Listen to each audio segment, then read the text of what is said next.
The Commission published the inquiry's term of reference in the Government Gazette earlier yesterday.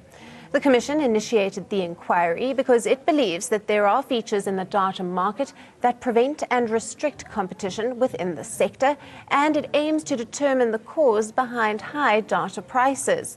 The inquiry is due for completion in 2018, where findings and recommendations will be released. Here is what the Commission aims to achieve through the inquiry.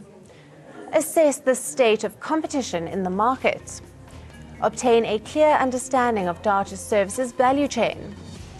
Benchmark South Africa data services pricing against those of other countries. Identify areas of market power where consumers are exploited. Establish if data supply quality and coverage measures up to international standards.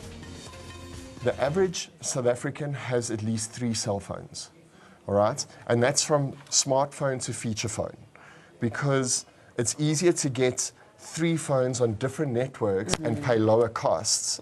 So you'll find that a lot of people will have 3 different cell phones. But when it comes to coverage, I don't believe that the coverage is strong enough. You know, we've got LTE and we've got 4G across the country, but the majority of the people that are using the data are people that are lower LSM people living in townships. You know, the data coverage in these mass areas is far from strong enough. You know, and unfortunately, these people can't afford to get Wi-Fi in their homes. South Africans, on average, spend 25% of their monthly salary on data.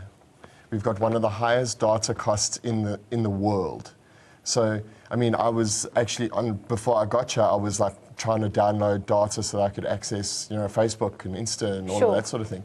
You know, it's become, you know, they talk of Maslow's hierarchy of needs. Yes. If you go anywhere, the first thing you either think or ask is, do they have Wi-Fi or do you have Wi-Fi? Yeah. Like, and everybody does that because our need for connection is so much higher than it's ever been. But people are battling to afford the data.